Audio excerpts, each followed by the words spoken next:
Unapologetic. It means not apologizing for your greatness. Here, we unpack the inner workings of our greatest creatives. From authors, musicians, filmmakers, painters. We even talk a little sports. And sometimes there's poetry in motion on that ball court and that football field. We speak about the lifestyle, the culture, and the overall way of life that is known as hip-hop. We even touch on some current events and situations that affect the culture as well. All in all, this is Unapologetic, and I'm your host, Elijah Foreman. Let's get it started.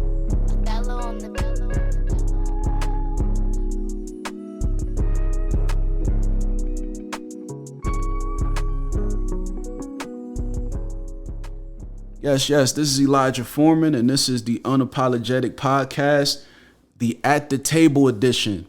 We have a young lady from Niagara Falls, New York. That's sexy already, from Niagara Falls. And she's currently residing in South Carolina. And I did my research on this lady, man. She's very, very talented, but she doesn't do what I would like to call the typical writing. And the reason why I say typical is because so many people are doing the urban stuff because they see that it worked for other people and they're not really being themselves.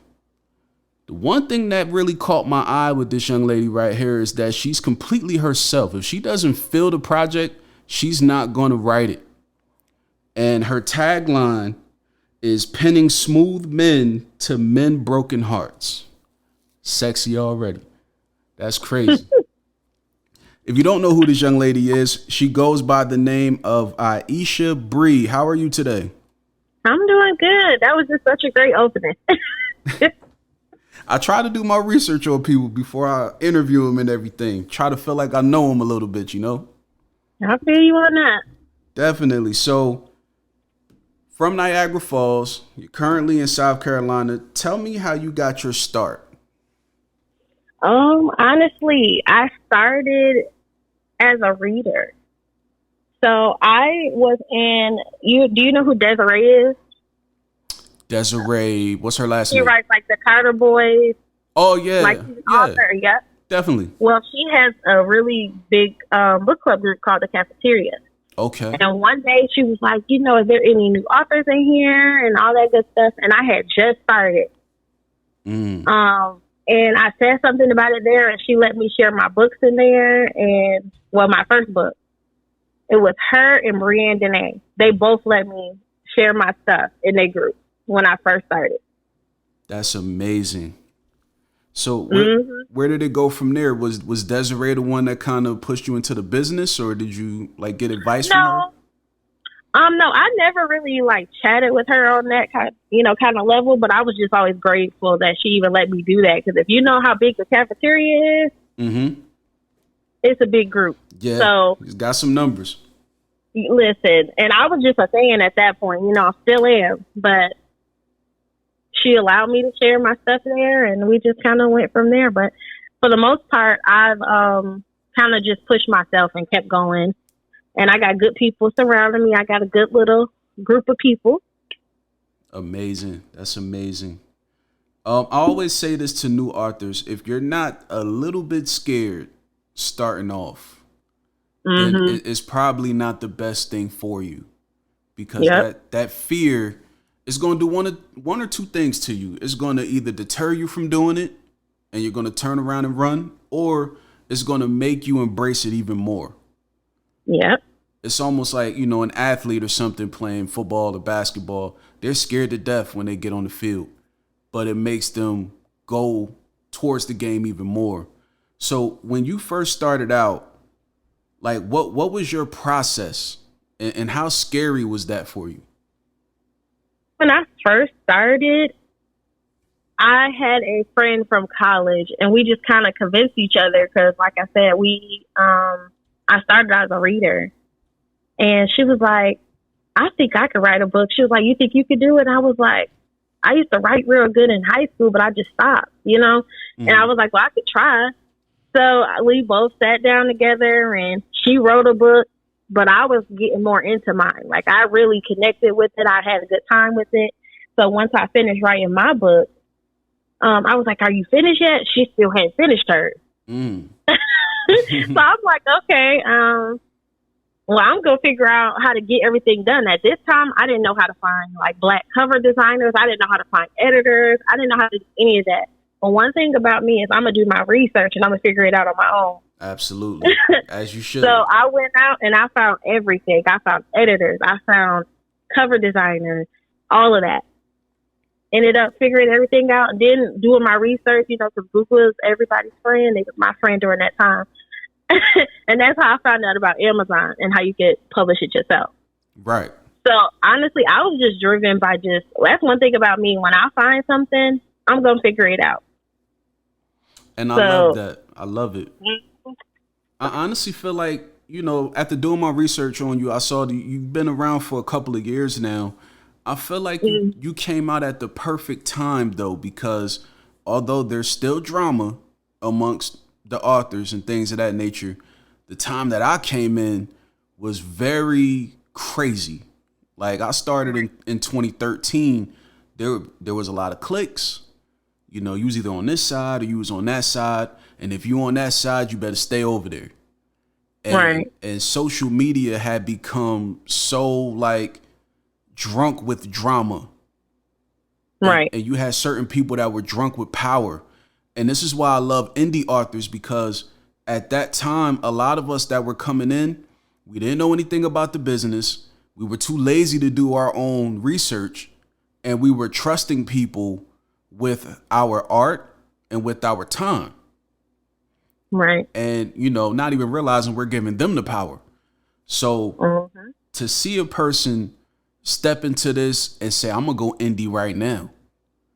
And then I was just telling my lady this, not only go indie in the beginning, but also decide, you know what? I want to keep some money in my pocket. So now I'm going to learn how to make these covers, and I'm going to get into the editing as well. I may employ a couple editors now, but who knows? I might decide to edit my own stuff down the line too. Exactly. I love it because not only are you challenging yourself, but you're also putting yourself in a space where you don't want to depend on too many people. That's honestly a good space to be in. Definitely.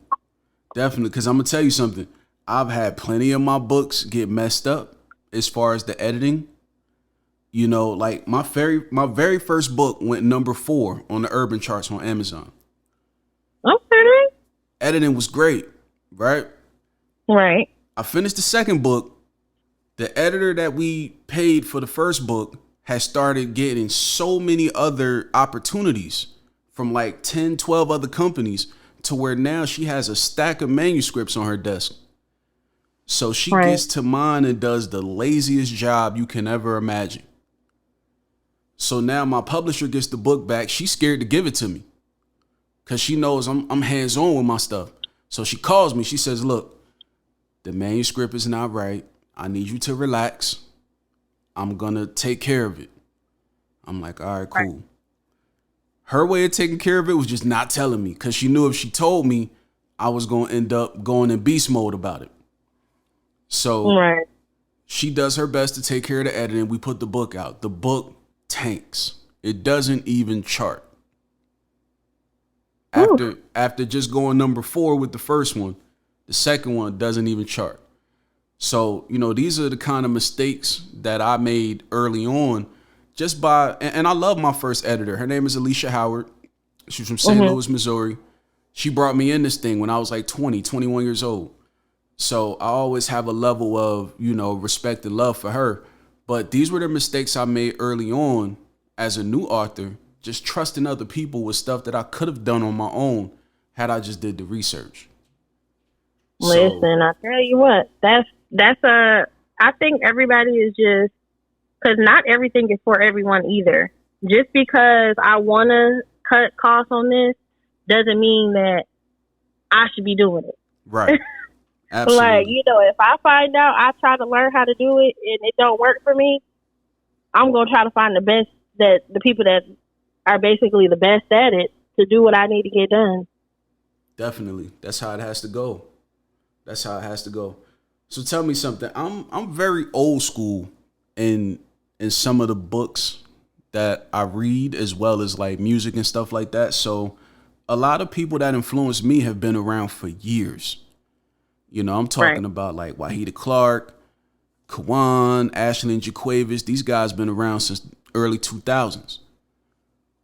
Name me a few of your influences going into it. Who were you reading before you decided to start writing? Okay. So I was reading for sure. I already spoke on that, Desiree, That's one. but my style is nothing like hers. But I was reading hers. Mm-hmm. I was reading Brienne, Okay. Be Love. Be Love. Okay. Yes, definitely.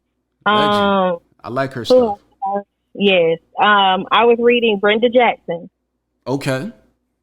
and I was reading a lot of fantasy. So Christine Feehan, um, That's and a things left like that. 'Cause turn. I love me some fantasy. That's a strong left turn right there. That's an Right. unexpected turn. Okay. Yes. I think I even read some Delaney Diamond, and I was literally just reading some of anything. That's dope. That's dope. So, you know, I call something like this the melting pot, where you have a number of different influences. Like you putting them in a pot, it's like gumbo, and you're trying Right. in the midst of stirring that pot, you're trying to find, okay, what can I pull from this person? What can I pull from that person to make this me? I'm not trying to be them, but these are the Right. people that, you know, intrigued me into doing this. So what can I pull from each person? What do you feel you might have pulled from some of these authors to make your style your own? Hmm. You know what? I never even thought of it in that way. Mm, For me personally, I don't think I got anything. okay. I just enjoyed the story. Like, It's you know like what I that mean? sometimes. It's like that. Like I don't think I even thought of it in that way. I think, but you can subconsciously get some things too Mm-hmm. without even knowing you're doing it. Right. So, I mean, that's a possibility that I could have probably got something with character development from, you know, Brienne Dene is bomb with character development. Definitely. Be Love, amazing with character development.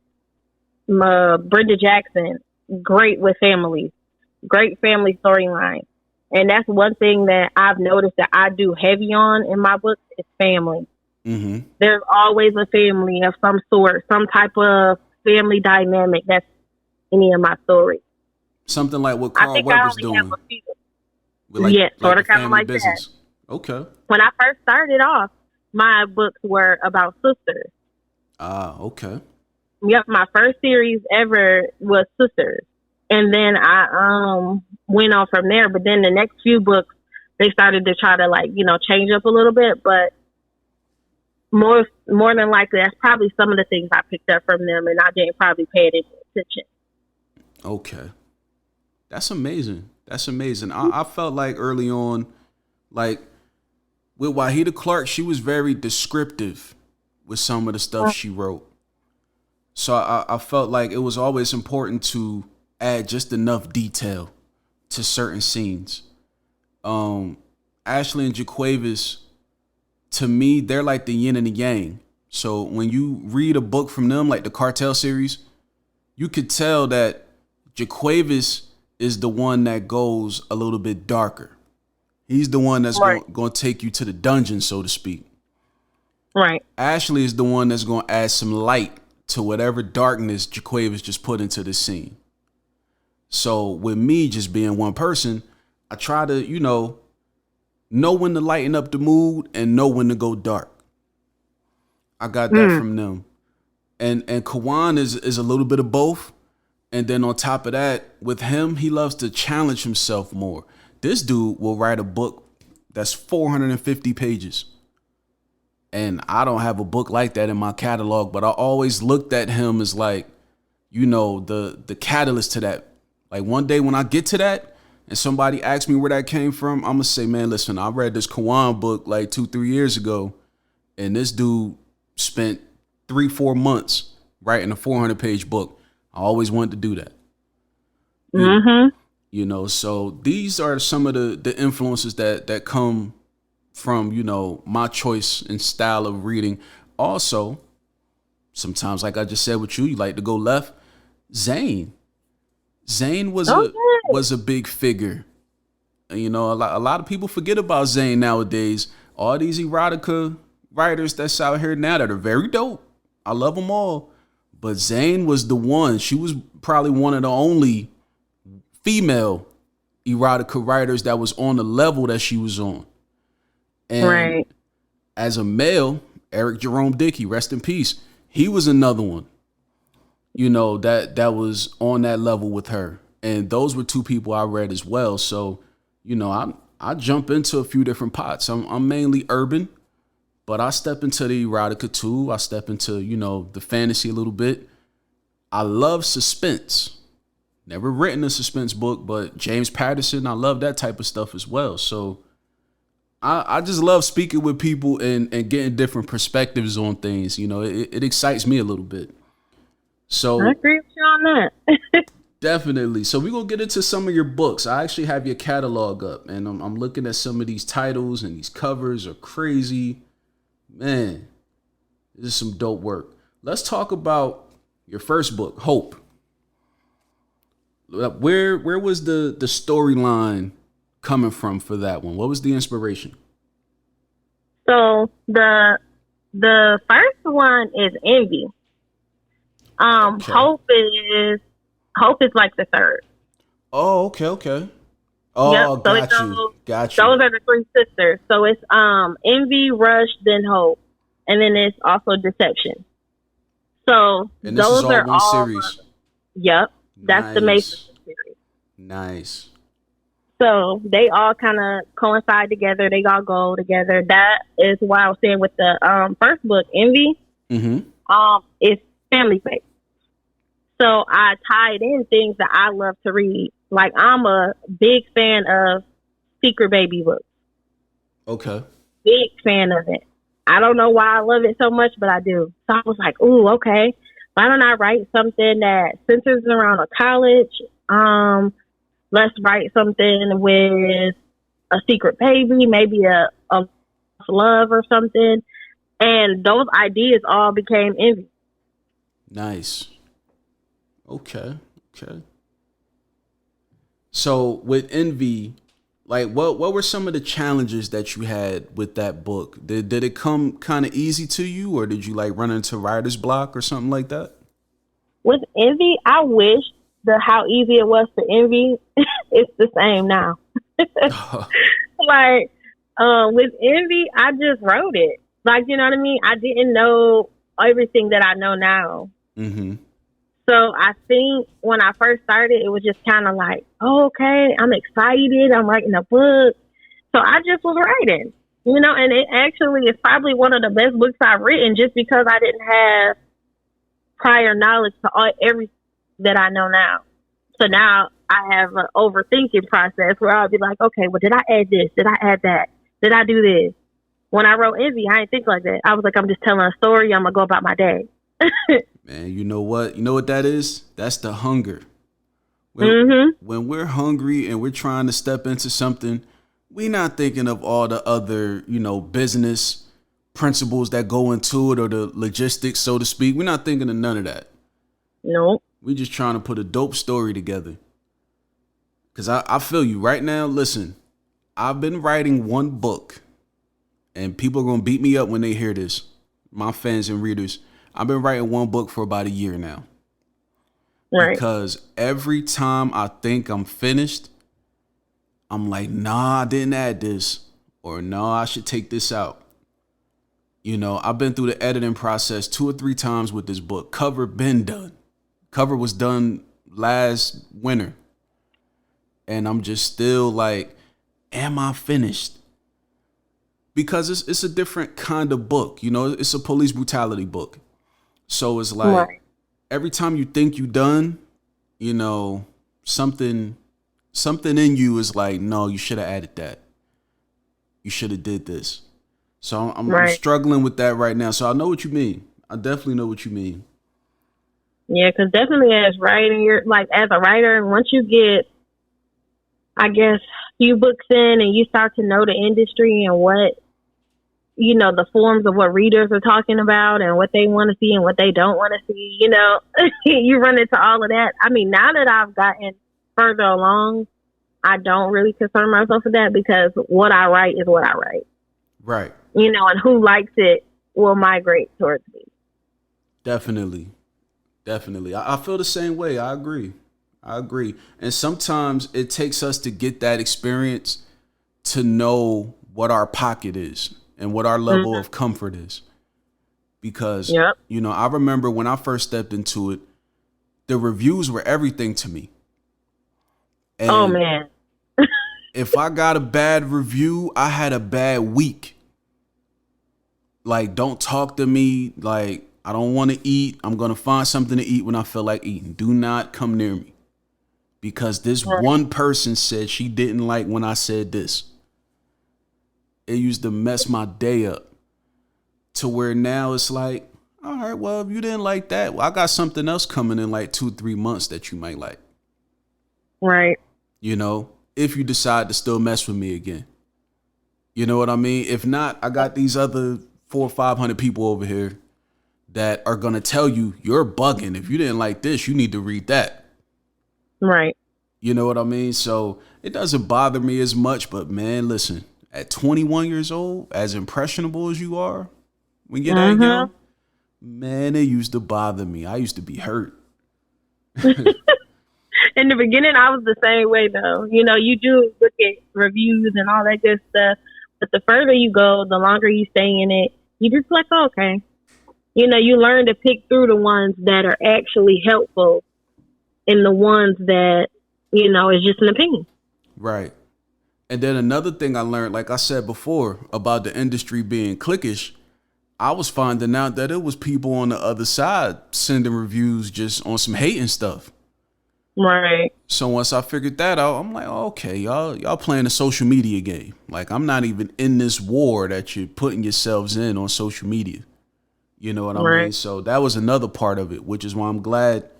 I don't know if you've experienced that at all, but I'm glad you didn't get into the heart of it. Because that era was different.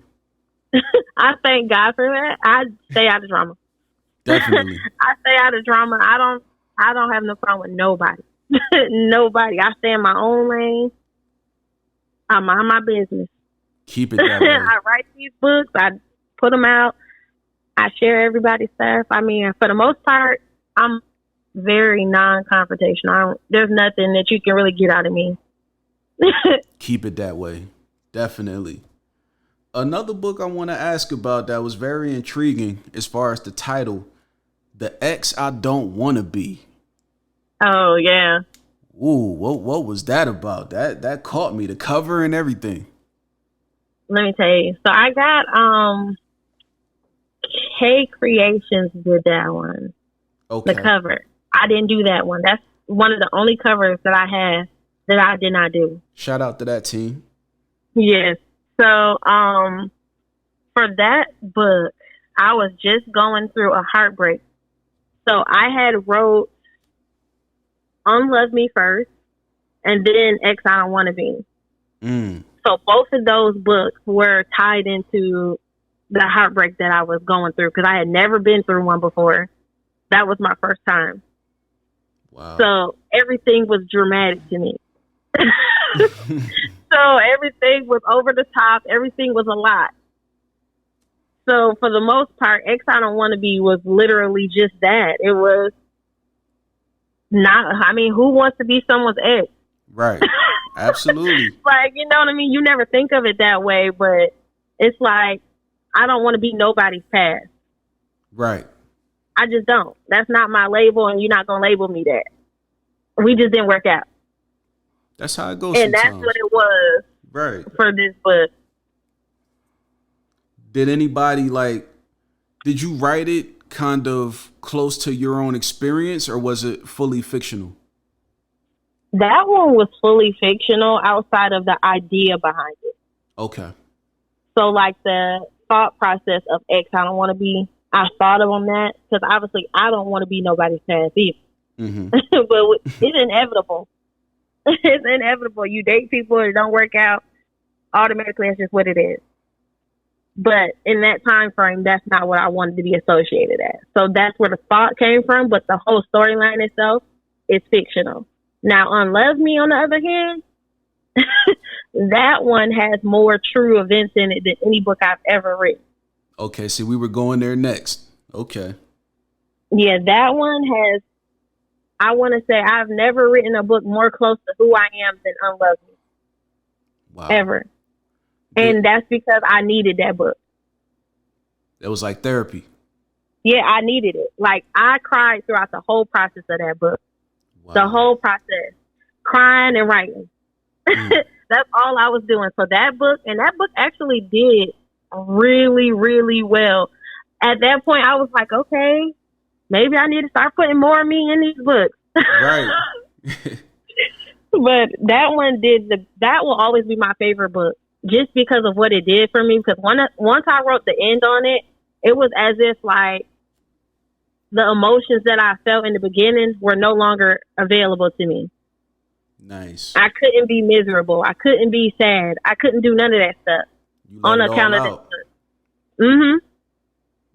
Dope. But yeah, that's my favorite. Did anybody figure it out while reading? Like, okay, this might be you as this character? No. The only people that knew was the people who knew I was going through something. So, like, my best friend, she was like, yeah, I read it, and I remember these events really vividly. Because she was one of the people who I called in the midst of it. So, to describe and to understand why you felt the way you felt, she said, it made me not like him more. she was like, I'm so upset. Oh, man. But because the emotions were so raw in that book. Listen, I had that happen to me one time. I have a book in my catalog, which is actually my lady's favorite book, Betrayal and Infatuation. I wrote this book, man, I wrote this in 2014, and it came out 2016, I want to say. And it was about my own experience with a previous relationship that produced my two youngest daughters. And I tried my best. Like, I created new characters. I created different details in the storyline to try to throw people off. And I got about 10 phone calls the minute that the book came out. I mean, bro, was that you? Are you was Travis? I'm like, Travis, what are you talking about? Like, bro, the book you just came out with. I'm like, how did you know that? Like, bro, look, man, I mean, it wasn't exactly your life, but you went through this and you dealt with that. I'm like, oh, wow. You try to be slick and you can't out slick everybody. Nope. But I was lucky because not that many people knew. I actually said something about it. Wow. But yeah, nobody knew. And then that's another thing. A couple readers caught me out there too. I did I didn't do a podcast, but back then there were book clubs that would do like the hot seat interviews where they would just type up questions and you would have to type in your answer. And whenever you typed your answer in, a number of readers and followers would put their input underneath your comment, whatever your answer was. So I remember doing one of these interviews for Betrayal and Infatuation, and the host called me out on it. And I'm like, wait a minute, we don't know each other like that. How you know this? And she was like, look, you're passionate about what you write. So I know if you this passionate, you had to go through this. I'm like, wow. And at the time, I'm like 23, 24, so I'm still not realizing the type of pull I have with my pen. Right. I'm just writing because I enjoy to do it. But at that time, it was people really keying in on certain things. Like, hold on, that had to be true. That was some serious stuff in that scene. Like, did you go through that? Like, right. Wow. It's crazy how deep some of these readers get into our stuff. They get into it more than we do. That's a fact. Definitely. Have you had any experience with like, publishers and stuff like that, or anybody giving you any insight since you've been in the Um, business? I did. So I was signed twice. Okay. I after I finished the May Sister series, I went on to sign with Major Key. Now during this time, I was kind of like going through that identity writer's crisis. Mm-hmm. I'm trying to figure out what my lane is, what I like, that kind of thing. And before I had signed, I can't remember who I had talked to that told me to always sign. It might have been Brianne Dene. Okay. I asked her for advice on what I needed to look for. I believe it was either her or Be Love. I asked them for advice on what I needed to look for when it came to signing with a publisher that always asked for a short contract. There you go. Absolutely. She was like, never go in and get this big old book contract. Get something that's attainable and achievable. Definitely. So I'm like, okay. All right. So she was like, at the most 4. She was like, but if you can get less than that, go less. And I'm like, okay. So I go out, I say that this is what I want to do. I think I did 4. I ended up doing a series, and it was an urban series. This is the only urban book I have. Nice. Okay. Only one. I never wrote another one. But it did really good. And that's I Won't Lose the Love Again. Oh, that was an I urban Won't book. Lose the Love Again was urban. Oh, okay. Okay. Yep, it was urban romance. That one, I definitely stepped out of my element for that. Right. But I Won't Lose to Love Again was 2 books. And I definitely probably wouldn't. I loved it. I love to do it because I like the genre and I like to read it. But I'm not sure if that's me 100%. Right.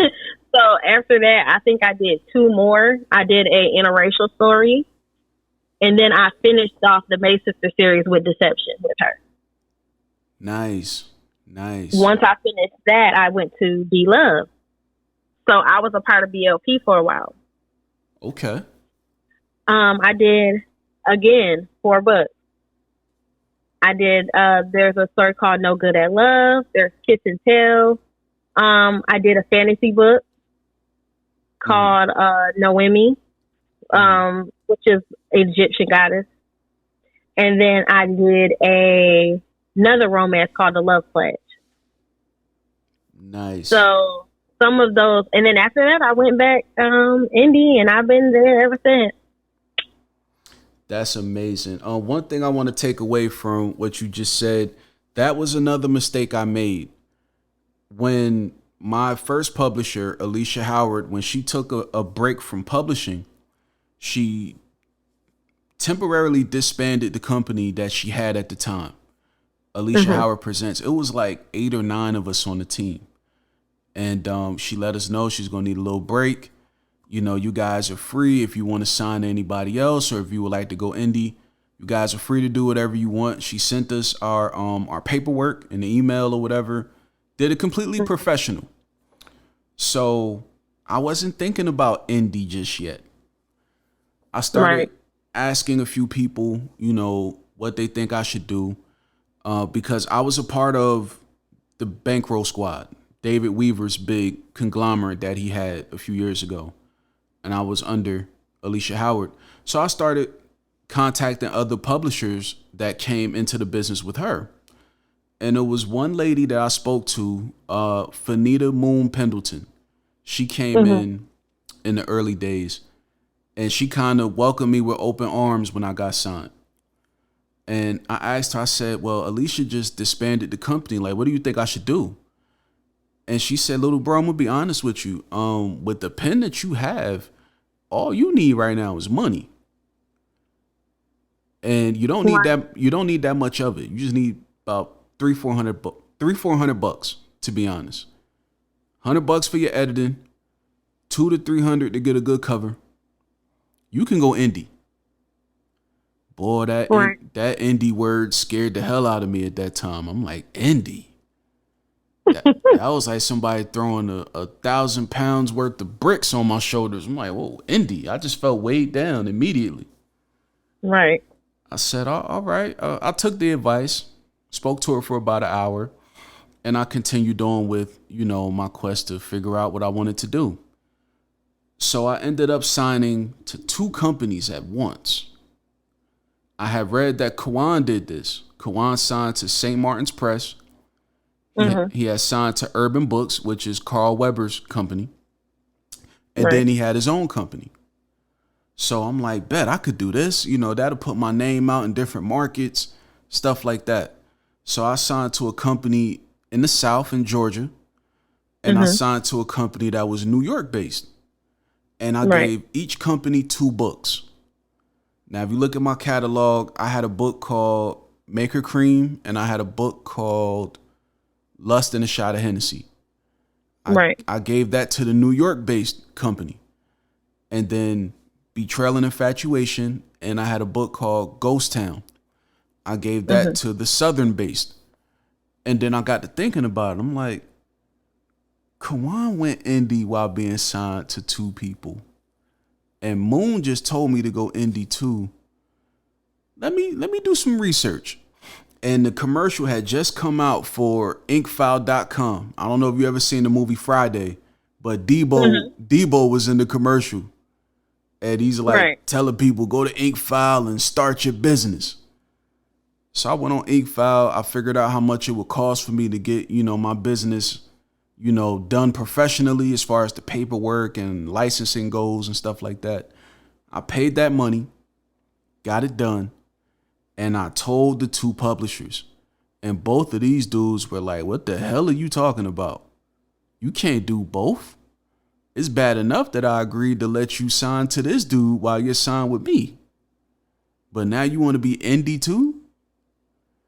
So one publisher just completely let me go. Sent me paperwork, got me out of my contract. That was done. The other publisher, this is another lesson that I tell young authors. Read your contract thoroughly. If you don't like reading contracts, give it to somebody who can read it for you, preferably a lawyer. The other publisher, the New York-based publisher, went by the contract. And by me going indie, it was a breach of the contract agreement because we had only agreed that I was going to sign to this other company. Right. So he let me go, but he put pressure on me and went and did the green light on the contract by saying, I'm going to let you go, but I'm keeping these books you gave me. Because per our contract, I hold on to these books for 2 years. So you see how one let me go and gave me my stuff back. The other one said, nah, brother, we going to bleed this out and I'm going to get some more money out of you before I let you go completely. Right. And it messed me up because Maker Cream is a 5-book series. I gave him part 1. So when I got ready to do part 2 and I put it out, he made boatloads of money because part 1, people had to go back to the beginning to figure out what happened before they got to part 2. Yeah. And I didn't understand none of that at the time. Once again, 23 years old, not knowing much about the business and being too lazy to do my own research and getting caught up in a twist like that. So I always tell young authors, man, read that paperwork and then do your research on the publishers, on the business, everything. Because you might find something that turns you off and makes you want to go indie even more. Yeah. So by you saying that definitely brought that story out. That was a crazy experience. Yeah. I can't say that about my experiences with publishing because I enjoyed both. Oh, I did too. Don't get me wrong. Don't get me wrong. I had some great publishers too. Definitely. Yeah, for me, I definitely enjoyed my experience at both. I picked up so much knowledge, especially with B Love. Picked up a ton of knowledge with her. Shout out to B Love. Definitely legend out here. Right. So I picked up a lot of knowledge from her and things like that. So then once I got done publishing with her, that's when I started focusing more on my cover business. So I was like, you know what? I said, I don't got enough time to be fully focused on contracts with the publisher, because my business was taking off as a cover designer. Before we do that, shout out to Major Key as well. I don't want to leave y'all out. Shout out to Major Key. But definitely, let's talk about the covers. What made you want to do the covers? That's major right there. That's big. So during this time, when I first went, I want to say, did I go back to India at this time? No, I think I was still signed to Major Key. I think I was still signed to Major Key at this time, and I had met, I don't know if you heard, Iesha Monique. Yeah, and I know who that is. Monet. Mm-hmm. So, I had put out a request like, oh, who wants to do some writing challenges or something? I don't know what I said. Mm-hmm. Long story short, we ended up in a group chat, all three of us, and we would write together and share information all the time. Nice. At this point, we all still talk all the time, especially me and Chastity. Me and her talk all the time, Monet. But basically, I want to learn a new skill. Right. And I wanted to make covers that would be affordable. But, during the beginning of it, I was like, I didn't realize just how much money went into cover design. So in the beginning, I was doing like $20 covers and stuff like that. But at the time, I think it was suitable just because, the quality wasn't where it is now. Right. But it was because I was learning. They used to, let me tell you something. When I first started and I was trying to learn and figure out how to do it, those two used to buy these covers that looked terrible. Wow. If they didn't buy them, I probably wouldn't be a cover designer today because they was giving me more confidence to learn and keep going. And I think Iesha and Monet had bought a cover from me in the beginning for like $40, and I was charging $20. Nice. And she was like, no, you need to be charging more. You could do more. And then, from that point forward, I kept pushing myself and still learning more things. So I got better as I went. But I tell you what, they used to be buying some covers from me that did not look like they should be sold. Wow. But that's how I started. I just wanted to learn a new skill because my pockets were so tight at that time. Right. And I was just like, I got to learn something else. I got to figure out something else. And I went and I figured out how to do design covers by myself. Never took any classes, nothing. That's how it is sometimes. Still haven't taken any classes. I basically go and do the research. Just something I'm used to doing. I'll get on the internet, do some research, figure out how to do this, how to do that. And it didn't work itself out. And you know what? When I first got intrigued when it comes down to cover designing, once again, it's just the laziness in the beginning. I started getting all types of software. I got all the Adobe stuff, the Photoshop and the publisher, all that stuff, right? Right. And then it's almost like a kid on Christmas. You start tearing off all this gift wrap paper and you finally get the gift. And you play with that gift for like 2 hours. Then once it's done, you're like, what now? Right. I bought all this stuff, put it on my computer. Soon as I opened one of the apps, I just looked at it and said, what now?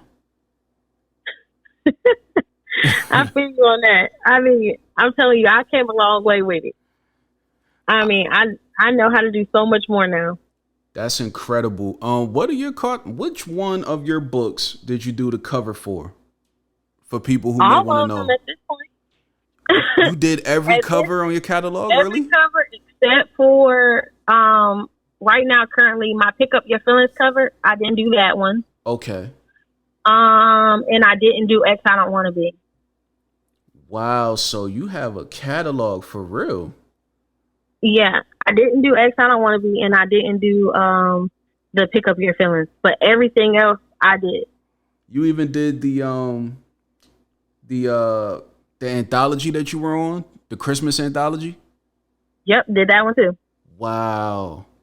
Wow. I did that one. I did we did a hotels anthology. Mm-hmm. I did the cover for that.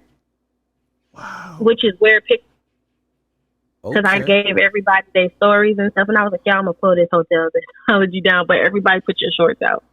Okay, real quick before we go any further, I gotta give you a round of applause for that one. That's amazing. That is amazing. Salute, Thank you. salute to you. Wow. You're making me want to go into this even further now. We definitely needed to have this interview. So, next question. We spoke about this off the air. I want people to know this. Anybody who wants to get into cover design, Miss Iesha Bree is doing a class. I need you to talk about this class real quick. Fill us in. So, all right. So, starts February 2nd. Mm-hmm. And basically, I provide all of the tools you need except for Photoshop. You got to get that yourself and a computer. Okay. But other than that, I provide you with everything. It's a database that has all of the model pictures that we're going to use.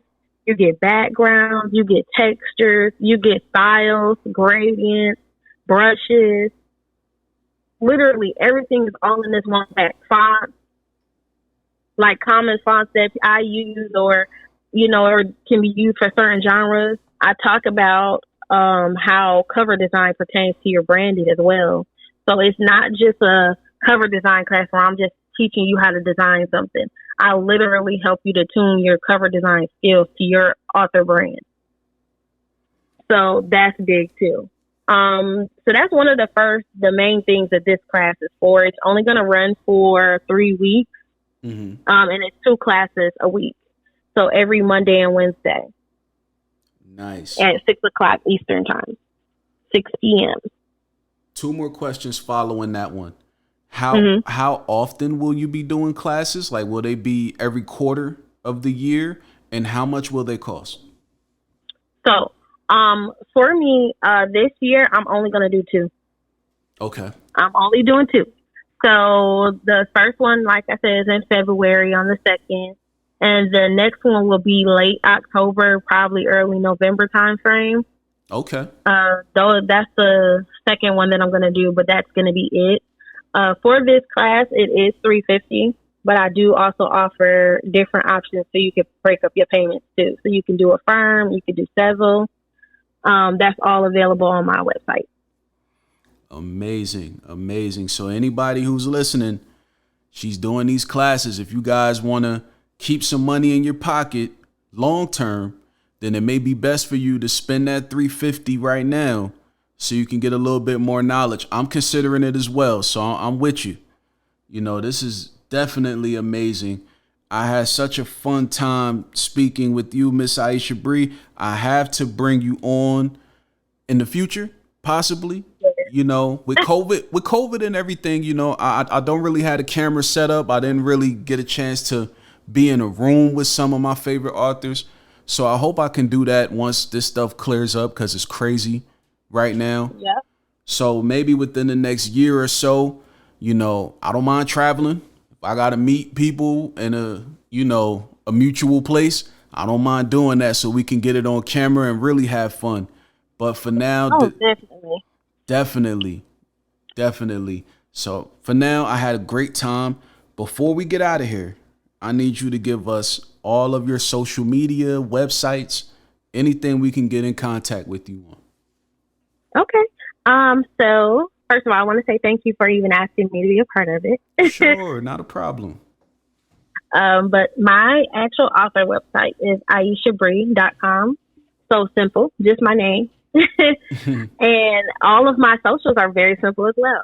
You can find me at author Iesha Bree on Twitter, Instagram, and on Facebook.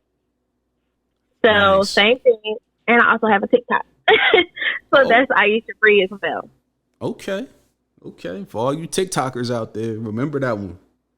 I'm new to that. I have no idea how to work TikTok. My lady laughs at me all the time. It is definitely a process. Definitely. Well, I had an amazing time, like I said already. For anybody who's listening, you guys need to follow Iesha Bree. Go on these social media sites that she said. Go on her website. Look forward to this class. This episode. Oh, I'm sorry. No, I'm sorry. The actual class is on coversmyway.com. Coversmyway.com is the website the class is on. You guys remember that. Mark your calendars. The class starts on the 2nd. I believe this episode will probably be out on the 1st, which is Tuesday, either the 1st or the 31st. I'm trying to figure that out now.